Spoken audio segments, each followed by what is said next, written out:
Tu travailles bien trop vite. Commençant par Jeffrey Dahmer, suivi de Lyle et Eric Menendez, la série Monstre de Ryan Murphy est devenue l'une des adaptations de faits divers les plus médiatisées de l'histoire. Allons. C'est l'heure de l'histoire, mon poulet au miel. On ouvre les petits volets. Cœur vaillant, œil sur la balle, on ne peut pas perdre. Adaptant des faits réels, la série explore efficacement les coulisses et la psychologie de certains des meurtriers en série et des tueries les plus tristement célèbres de l'histoire avec quelques inexactitudes pour plus d'effets. Il a maintenant été confirmé que la prochaine saison sera consacrée à Ed Gein, alias le boucher de Plainfield, avec Charlie Hunnam dans le rôle. Affaire captivante et horrible ayant inspiré plusieurs films d'horreur, Ed Gein n'a guère retenu l'attention au-delà des fictions. De ce fait, il sera intéressant de voir son histoire explorée en profondeur, retraçant non seulement les crimes atroces, mais aussi la psychologie perverse qui les sous-tend. Monstre, l'histoire de Ed Gein sortira mondialement sur Netflix le 3 octobre. Composée de 8 épisodes, la série retrace les crimes de Gein et leur impact sur la culture américaine.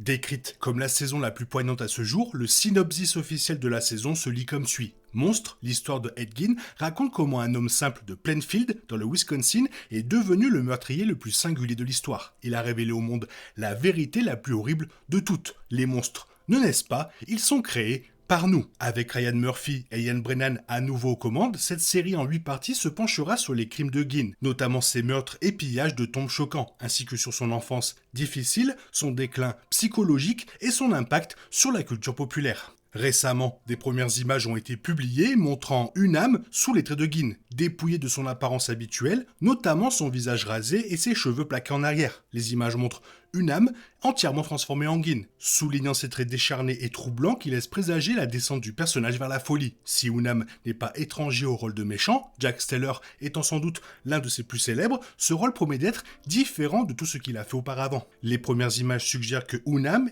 est physiquement et psychologiquement apte à incarner Gein, serrant les genoux de sa mère et tenant un masque, faisant de cette saison l'un des chapitres les plus attendus de la franchise Monstre.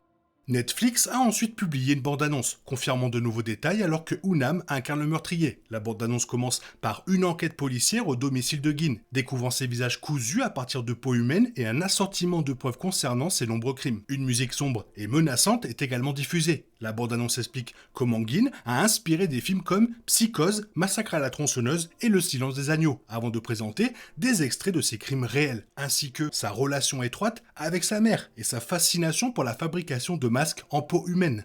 La bande-annonce adopte un ton similaire comme les saisons précédentes, confirmant l'accent mis sur le point de vue du tueur principal, tout en montrant l'horreur objective des actes de Gein. Toutefois, on ignore si la série changera de cap par rapport aux autres saisons, répondant aux critiques adressées à la série d'anthologie concernant son approche sensationnelle des crimes réels. Avec une date de sortie confirmée, la présence de Hunnam et une affaire qui a influencé le genre de l'horreur pendant des générations, Monstre, l'histoire de Ed Gein, est d'ores et déjà en bonne position pour devenir l'un des titres Netflix les plus attendus de 2025.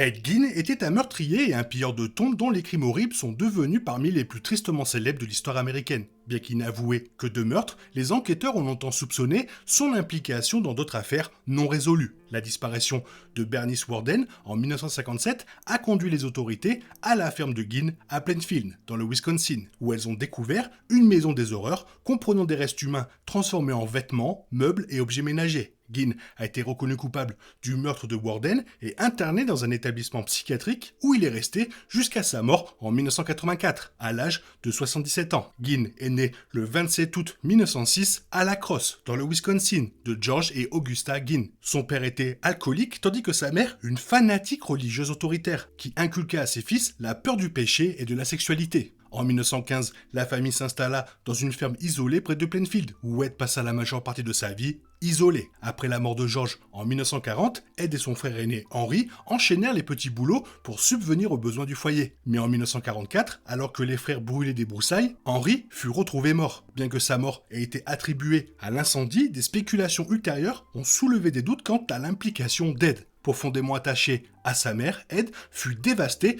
par la mort d'Augusta. Il conserva sa chambre comme sanctuaire, tandis que le reste de la maison tombait à l'abandon, tout en développant une obsession croissante pour l'anatomie et la mort.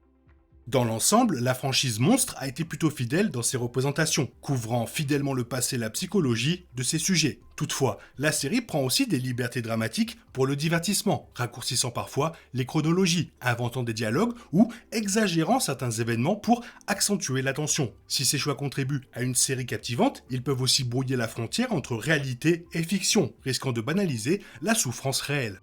La première saison, Monstre, l'histoire de Jeffrey Dahmer, comporte plusieurs inexactitudes qui ont suscité la controverse. Notamment, Glenda Cleveland n'était pas la voisine de Dahmer, mais vivait dans l'immeuble d'en face. La série a raison de dire qu'elle a appelé la police à plusieurs reprises, ses soupçons grandissant. Mais elle n'a jamais été activement impliquée avec Dahmer, ni même eu la moindre conversation avec lui. De même, Monstre, l'histoire de Lyle et Eric Menendez, a également suscité des réactions négatives de la part des proches des tueurs. Eric Menendez a critiqué la série pour ses portraits ignobles et effroyables des personnages, et ses mensonges flagrants, notamment concernant sa relation avec son frère, le timing des événements clés et les dialogues inventés de toutes pièces. Des scènes comme la partie de pêche au requin et les spéculations sur une relation incestueuse étaient tirées de témoignages au tribunal ou de rumeurs. Mais la dramatisation a exagéré ou imaginé pour plus d'effets, suscitant la controverse quant à savoir si la série a transgressé les règles pour créer une tension. Ces controverses mettent en lumière les défis auxquels la franchise Monstre est confrontée pour concilier divertissement et exactitude, comprimer les chronologies,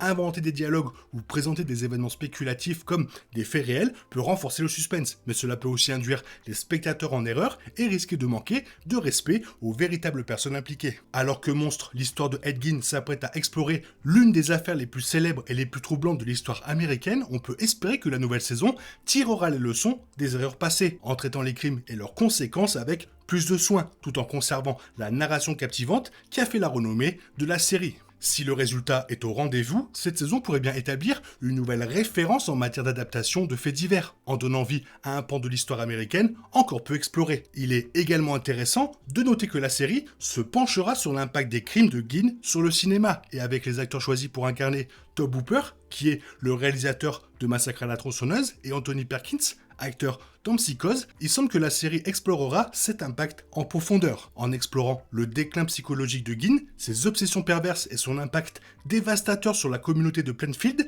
La série a l'opportunité d'éduquer autant que de terrifier. Malgré la controverse entourant ces deux saisons précédentes, Monstre est l'une des rares séries sur les tueurs en série à dramatiser des crimes horribles sans ménagement. Il en sera probablement de même pour Gein, une âme offrant déjà une performance effrayante qui reflète parfaitement le véritable tueur. C'est de bon augure pour la façon dont il sera dépeint. Avec la bande-annonce offrant le ton et l'atmosphère parfait pour ce que la saison 3 devrait être, la série pourrait bien éviter le sensationnalisme au profit d'une histoire sombre mais réaliste. Plus important encore, la série a l'occasion de mettre en lumière les horreurs subies par ses victimes et le sillage de son passé. La saison 2 était quand même intéressante, mais bon, quand même bof comparé à la saison 1. Mais là, par contre, avec Ed Gein, je sens que ça va être du lourd, que ça va être bien meilleur que la saison 1. Franchement, vivement le 3 octobre, toi qu'est-ce que tu en penses? Quel est ton niveau de hype pour cette série? Fais-le moi savoir dans la zone commentaire, sinon comme d'habitude, bisous bisous, bye bye. Il est impossible de compter sur les autres de nos jours, on est obligé de tout faire soi-même. Je me trompe? Rien de grave, j'avais tout prévu. Où va le monde, je vous le demande.